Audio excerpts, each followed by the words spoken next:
Good morning, good evening, namaste, hola, bonjour, and maharapan. This is Namya Joshi, your host for the day. Welcome to episode 44 of the podcast Each One Teach 10 An Amazing World of STEM.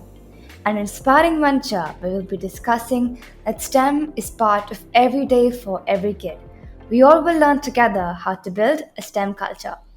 Well, for today, my guest is Ms. Aastha Sahni, who is a competent cybersecurity professional with 6 plus years of experience in the industry. Her areas of expertise are identity and access management, application security, and security information security management. She's a strong advocate of bringing diversity and inclusion to the workplaces. To promote women professionals in the industry, she aims to help in provisioning a continuous cybersecurity learning experience to women throughout their careers. She's also the founder of CyberPreserve and BBWIC Foundation. I'm so glad to have you here, Astha. So, how are you doing today? Hi, Namya. Thank you so much for having me, and thank you so much for providing a lovely, detailed introduction. I just loved it. I feel good today. I'm very excited for this podcast. I know you have been doing some really great work with these podcasts, so I'm very excited for that. Thank you so much, Astha. So, I already introduced you, but we would love to know more about you as that's how we start the podcast. So, a little bit like what about you doing these days and what's new upcoming regarding your professional career or what have you been up to these days? Yeah, absolutely. So I'm currently working as a technical trainer at Exabeam. So Exabeam is a cybersecurity product-based company. So I work there as a technical trainer. I train customers based on their security products, and as along with that, I'm running CyberPreserve, which is a cybersecurity mentorship program. We have built a curriculum in CyberPreserve through which we actually teach people to get into cyber. So we have built a curriculum where we can support and get people on board so that they can transition their career into cybersecurity. And BBWIC Foundation is the third nonprofit that which I run, and this is my third initiative. Um, I started BBWIC as a lean in circle initially because I just planned that it would be like a small group of women getting together and supporting each other, but we received such a great response. Last year I registered BBWIC as a nonprofit, and today it's almost 1 year, it's close to 1 year that we have become a nonprofit, and it has been a great journey. Like the vision I initially saw for a lean in circle, and then growing it into a community has been very tremendous. And currently we are working on different initiatives based on helping members in our community learn about leadership programs. They can get some trainings on leadership, because as we get into the industry, as we start performing different roles, as we transition from one role to another, we still need upscaling. And cybersecurity is such a wide domain. Learning is a very consistent part. Like as we say, change is the only constant. So in cybersecurity, learning is the only constant that we need, and that's what we are doing in BBWIC. I am also going to present a community based talk next week at Black Hat USA, and I and Megan who are there together. So Megan and I, we have been working on this talk for a very long time. It's been 2.5 months that we have been preparing for this community talk, and I think our focus for this talk is going to be how we can continue to evolve our cyber communities and how we make sure that we grow. But this time we are going to talk with a data centric approach. So yeah, a lot of it around this has been going on. That's actually amazing that you've been doing so much work for BBWIC. And I actually second with the thought when you said learning is the only constant when it comes to cybersecurity. That's the most agreeable thing when it comes to cybersecurity. And when you talked about like BBWIC Foundation, so it basically is like focusing upon like, bringing extraordinary cybersecurity learning experiences to women of the industry in a fireside side chat environment. So, can you tell us more about this foundation of yours so that our audience watching us can be enlightened with the ventures which are present inside this foundation? Yes, absolutely. So when I started this particular organization, there was a vision, and the vision was around how we can continue to support women, or especially existing women in cybersecurity, because we have been talking about getting more people, or specifically women and diversity in the area of cybersecurity. And when I entered the industry and I spent some time, I realized, like, what about the women who are already in the industry? How do we get the support? How we continue to grow together? And what if we want to say see each of us in a leadership position? Where is the mentoring? Where is that safe space where we can talk about our roles, where we can talk about our future aspirations? Many times people, like especially women and other diversity, we have so many self doubt in our mind that keeps on like going, and you feel restricted, and you don't share it with anyone, but you might can do something really big which you are thinking, but you're not going in that direction because you might feel restricted. You are in several self doubts, and then you say, maybe I can't do it. And I think I wanted to create that strong support system here that can say that you can do this, I can do this, and let's work on this together. So our focus is not only to help people get into cybersecurity, our focus is also supporting women who are somewhere in the middle career or in the senior positions and they want to move up in the ladder. We are also supporting leaderships as well, who are like women who are already in the leadership positions, how they can grow together, they can support each other at different scenarios. And that's what the truly the vision of the community is, like how we can bring different learning programs. We have seen there is lack of diversity in the area of research, there is lack of diversity in the area of when we talk about transitioning into different domains. So for example, I worked in identity and access management, and after some point I wanted to switch to a different domain of cybersecurity because I am in cybersecurity. It's just I was working in one domain. So there was a struggle when I wanted to like switch domains, which I wanted to like when I wanted to move from one domain to another. Or when I wanted to go and attend conferences, I used to feel like, okay, how do people go about this? How do people manage these things? And at the same time, what about research, how we can increase research and more people in research, and of course leadership. So these were the four prime aims that I had in my mind when I started the community, and we are really working towards achieving this more so that we can create separate programs which can cater each of these areas, and how we can help members succeed in each of these areas, start something, work on something together, and achieve something together. That's actually very inspirational for all of us here, because you talked about how your vision is to continuing to support women and getting support of women which are already there in the industry, so that they can also give their bit to support more women to come forward in such fields. And like when working on, you talked about like creating a support system with women, and also including everybody across the world that can support leaderships. And when you mention diversity, I believe it's the most important thing, so that we can accept each other the way we are. And when we have like a friendly environment, I guess that's how we can move forward as a strong team. Absolutely, I couldn't agree more on that. Thank you, Asta. So I've read that you have a mission to create women champions in the industry, and you work to enrich their professional development through collaboration. So how do you do that? So we have a team in the community right now that we have built, like that I've built with my sponsorship and collaboration team. So I have Ken, Richara, and I have my other leadership team with me. I have Saman, I have Shruti Rupa, and we have a whole set of board, including you, Namya.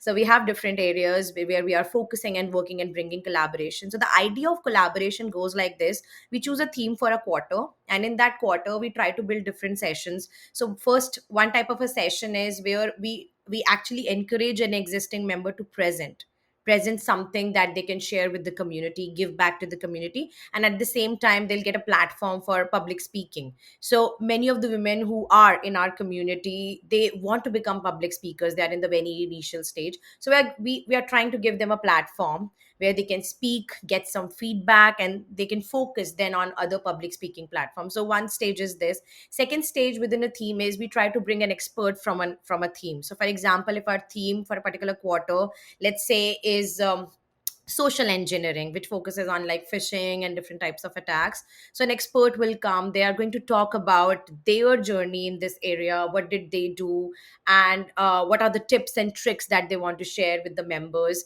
So that is something we focus on. Third is based on an industry based collaboration. We bring a collaboration with an industry or a company basically which focuses on that specific theme. So for example, as I mentioned, social engineering, a company focusing on that domain, people are going to join that particular meetup, and they're the company representatives from the company. They are going to share about the company, what do they do, what's the vision, what's the product, what's the service, and how our members can become part of it. So the overall vision is to bring global industries, global experts, providing a platform to members where they can participate, share, and actually get the support and get the encouragement. So that's one part. The second part that we do is with different areas of our board. For example, we have student cell, we have research, academic and research, we have training development.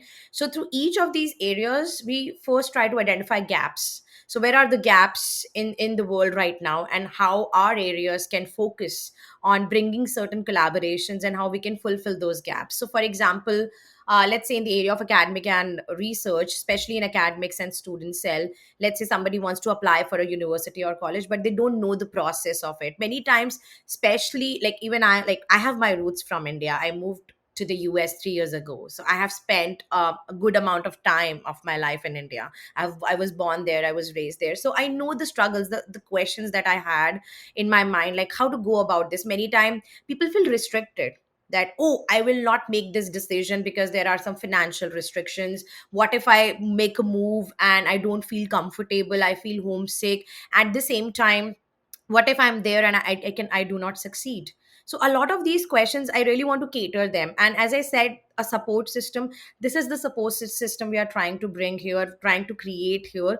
We have members, we have our leadership across the globe, where if people make a move, if they need a support in specific areas, our board members, our existing members are there as your support system, so that you don't feel new. And at the same time, we try to create programs where we can create awareness about different areas and further creating collaboration so that people continue to grow. And those collaborations are based on training based approaches, certification based approaches, like different types of activity based approaches, where people, like, the key takeaway is not only, okay, you heard something and you are thinking about it. The key takeaway is also you participated in something and you are really seeing those outcomes. So it's not just about talks, it's about how we are bringing those practical growth in terms of member development, like both professional and personal. I actually agree with that, and that's actually very considerable. Because when you mentioned that you have like themes, and then you for each quarter, and I've experienced like by joining one of the sessions that you had just had a few days ago, and when you encourage like in for your members to present, having a platform public speaking that can give them the voice that they need and gives them more exposure to express their thoughts on the topics that they want to share. And I really love that idea of like getting experts, like when you mentioned a topic like social engineering. So they share their journey and you learn from it, and you can see where you can apply that in your own life to get better at the different things, and also being cybersecurity. So how you can use that to be safe online. And the industry collaboration is a very creative thing, because when we have different companies collaborating with us, like we get to learn from it a lot. And also, like you mentioned, you can make your members become a part of it, and that's how women can get support and encouragement. And when you mentioned like so many ideas right now, I think each board of your organization is giving its bit to make the platform better. Absolutely. I think I couldn't have done this alone for sure, because the thing is, one can get ideas, but you need people to execute those ideas with you and support you. When you're alone, when you start something, I know you get a self motivation. You're like self motivated. I'm a self motivated person, but as you grow and as you want to make, like, see these changes actually happening and making a positive impact on people's life, I think you need people. And I think my board and the leadership that I have with me, they have been the strongest support system. Because even if the small contribution that they make, overall when we look at these contributions, these are the biggest changes. Like when I see an impact over a quarter, it's like huge, it's not small, it's making huge impact. So that is something which is really important. And I love working with people. I don't like to walk alone, and that's the thing. I don't like to walk alone. I really want people with me to walk with me. We will work together and share a vision and grow together. And this is one of the examples I want to set for diversity in the industry and women in the industry. Like we can walk together and we can get this. We got this actually. So that's the thing. And that's how the phrase is, you never walk alone. You always have somebody by your side. Yeah. Right. So my next question to you is like, um, digital citizenship has so many components that it does not require like some of the scientific knowledges as well to explain it. And people experiment with what they can share and how they have to behave online.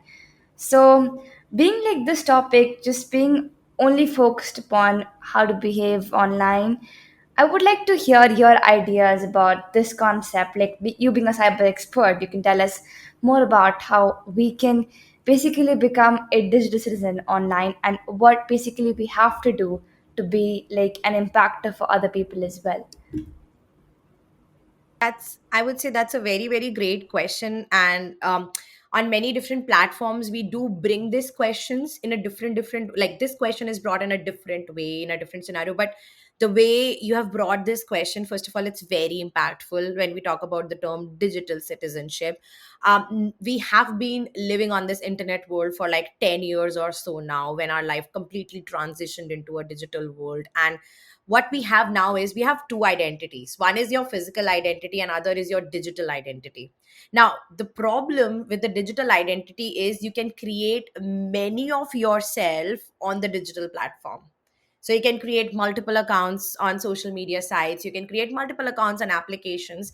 And the problem which it creates is many times your intention might not be wrong, but on the other side, the awareness is, if people have different accounts, if they're creating fake accounts, I think that's the major problem right now. There are so many scams taking place. So like one of the scams is like somebody creating a LinkedIn profile of a recruiter from a very well known organization, and they're connecting with people, collecting their data, and you don't know who that person is. You just saw somebody's profile, you just saw their initial details, and you just trusted that. And that's the difference. It's there is a vast difference between physical identity and digital identity. And especially in the world when we have, there are numerous attacks taking place, there are numerous threats around us, and every second an organization is being impacted by a cybersecurity threat. And I'm not here like I'm not talking very technically here about cybersecurity, but in general, that there are so many fake identities, there are so many people who are there on social media platform, and right now you just cannot confirm their identity. And at the same time, you cannot just trust anyone whom you are connecting, let's say on LinkedIn, on Instagram, or on different other social media profiles. The very first responsibility of what I feel people have is, when you connect with someone on social media or on any other place, and before you start interacting with them, at least try to observe. Because when people have their social media profile, they have certain activities. So for example, if somebody connected with you on LinkedIn, and they seem to be like recruiter coming from a big tech organization, look at their profile, look at what country they have shown. Is their role matching with the country? Is this the role which the organization actually have? You can check from their career side. At the same time, check if they have posted something. Many times these people have not posted anything, or they have posted something random. So you can observe a pattern here. Somebody who's genuine, who is active, will show genuine activities. So before you really get in touch, before you really start sharing your information, it's always to verify their identity in some way or the other way. Many time people say that I'm connecting from so and so organization. If you're not able to find out information about them, find out from the website of the organization. Does this organization really exist? Do you really need to connect with this person? you can go to their page, official page, look for employees. So a lot of things that we can easily cross verify. Same happens on Instagram. People are meeting new people every day, connecting on social media, and they are talking and becoming close friends. And after a month or so, you'll find out that they are now victim of a scam. They actually connected with someone, they built a very close relationship of a friend or so, and then after that, one day you will find is they are victim of a scam, and they have paid like lakhs of rupees, which is no joke. So, and I've seen it has happened with a lot of friends. You get a lot of phone calls like, hey, I'm calling, like, I know your father, I know your mother. And this is specifically for children. Like, if you get any of those calls, or if you see any kind of these interactions, always make sure you confirm with your parents first. So if you have any, I would say, any level of verification that you can do, either it can be a physical level verification of a person's identity, or looking at their profile, observing their patterns. It's very, very important. At the same time, when you are on the social media, or you're on internet, make sure, like, one thing is there, all of your information is, if it's on internet, it's everywhere. So be very careful what you're posting. Like your pictures, what type of post, what type of opinions you're posting.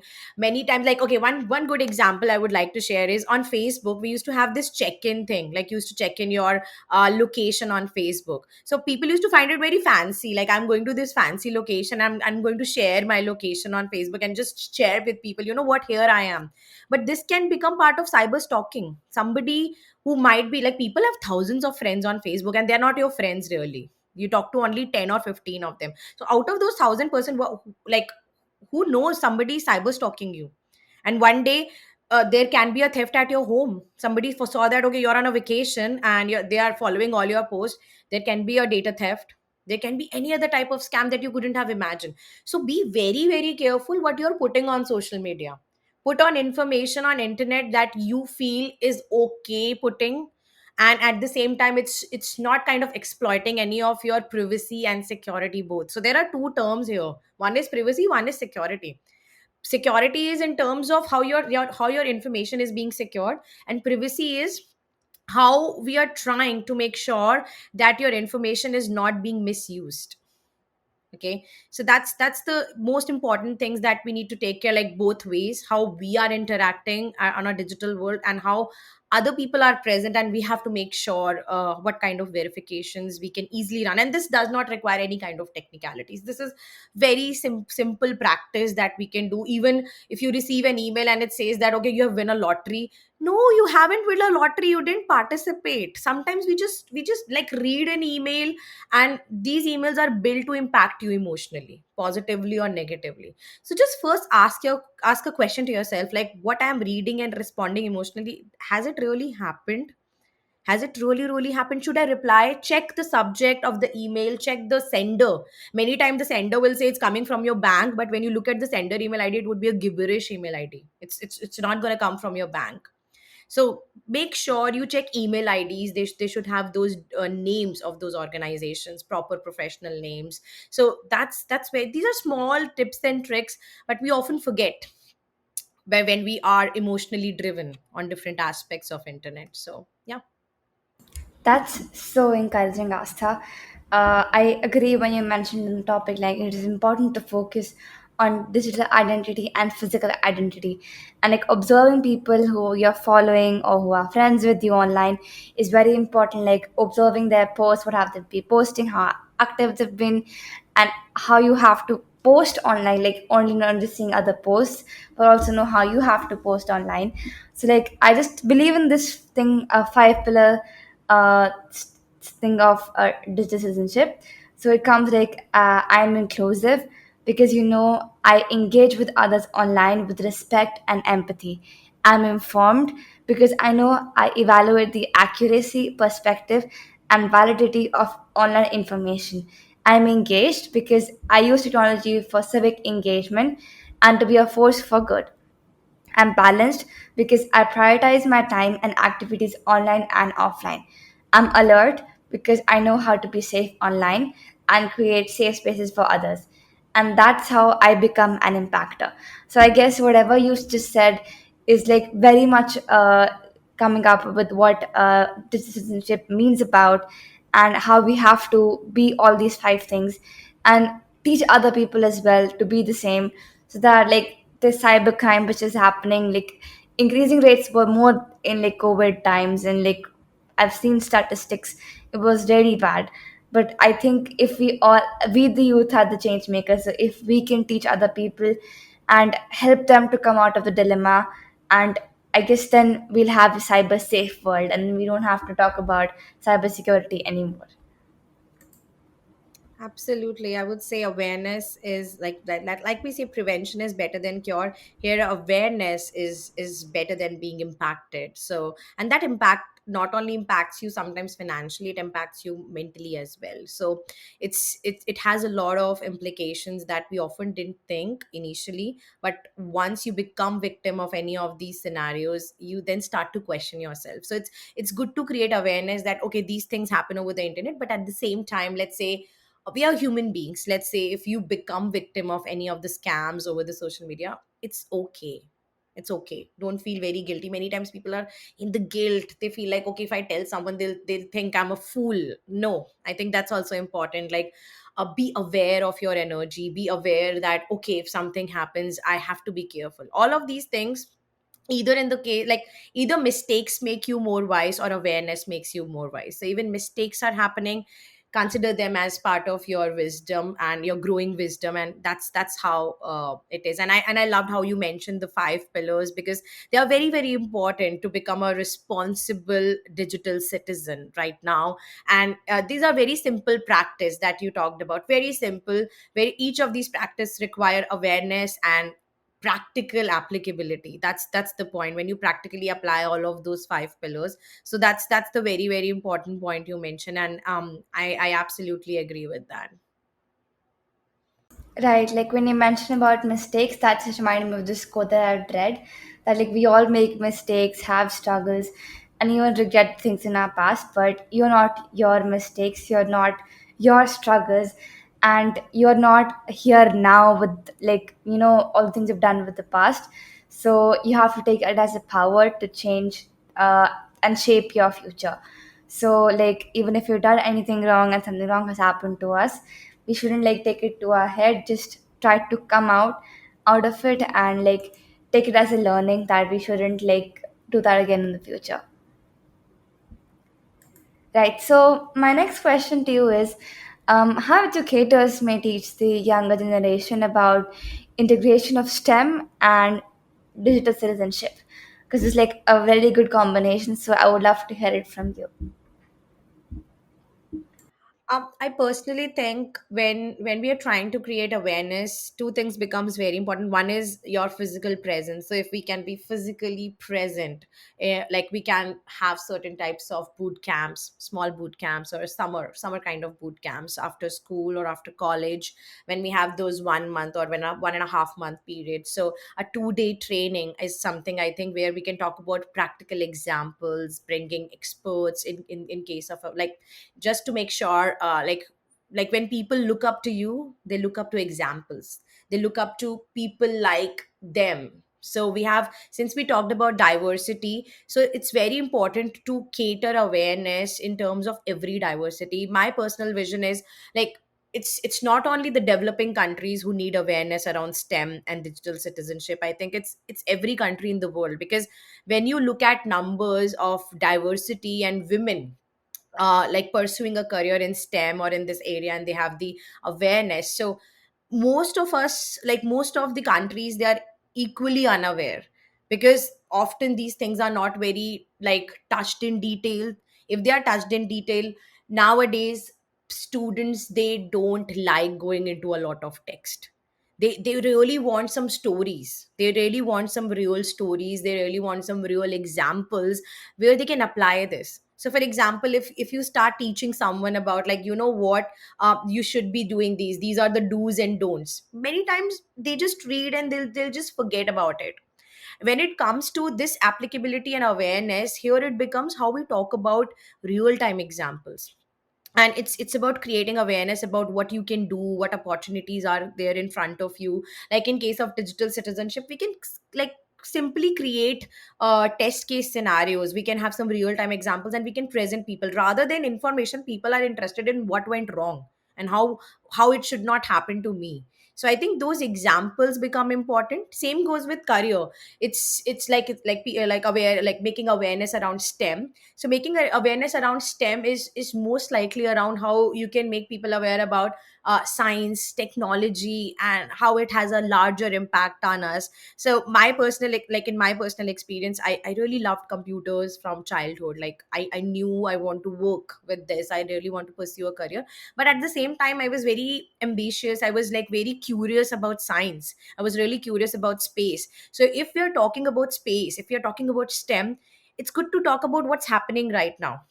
For example, NASA recently came with James Webb, and the photos that they showed, they were like amazing, next level. This really talks about how we have moved in terms of humanity and in terms of science and technology. So I think bringing real time changes along with that knowledge, that is going to create a real impact, because when people will be aware around, okay, this is happening, this is the biggest change which is happening, now I want to pursue this. So if we have classroom sessions, if we have these 2 day summer camp trainings, or virtually if we have these webinars, so it's good to bring examples practically in front of people and just interact. So we want more interactive sessions, we want more practical sessions where people connect. When people, because to be honest, after 5 minutes, after even five minutes seems more, when you start watching something, you will lose interest.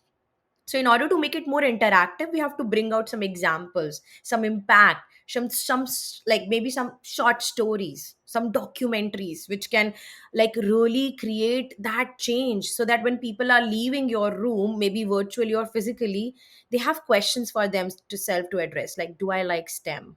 Do I like this? Do I understood this? How I can now pursue this?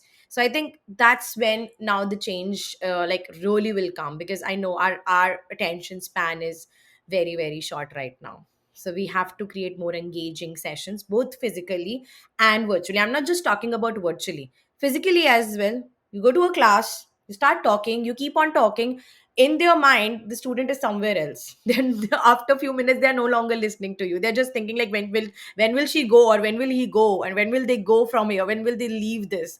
So that's the thing. So I personally think we need more interaction. Like Namya, I personally know you have created a lot of game based trainings out of Minecraft, which is amazing. I'm a really big fan of yours in that. Like, you came up, you actually understood the problem. It's not like people focus on problem, like this is the problem, I cannot learn. But somebody who came with a solution is something we need to focus now. So I personally think, and especially, I would love to visit country in Africa. Like, I want to visit Africa. I really want to like make, like, get those women. They are so strong, and same is with all the developing and developed countries. Like, wherever possible, we can go and make the changes together. And as I said, in three ways we can do that: virtually, physically, and physically also. We can do it in different manners, like in terms of boot camps, trainings, or in class webinars. So that is something I think we can do together. Yep, that's significant that we mentioned about physical presence and virtual presence to boot camps and all. And if we have these STEM and digital citizenship, seamless incorporation into daily lessons, and we can also have it like by finding the right resources, focusing on topics that are based on our age group, and like reviewing the comment sections of articles or other areas, and examining cyberbullying stories and sorry, finding solutions. So like I think all of these ways, like you mentioned, can help to incorporate like STEM with digital citizenship, and that will help us a lot like to learn better about the concept. Right, so I have this extra question to you. Like, what is your favorite sweet dish? My favorite sweet dish. Okay, so I'm not really a very sweet kind of a person. Like, I don't really like sweets, but when I do like, I really go with the kaju barfi. I really like cashew barfi, so I really love it.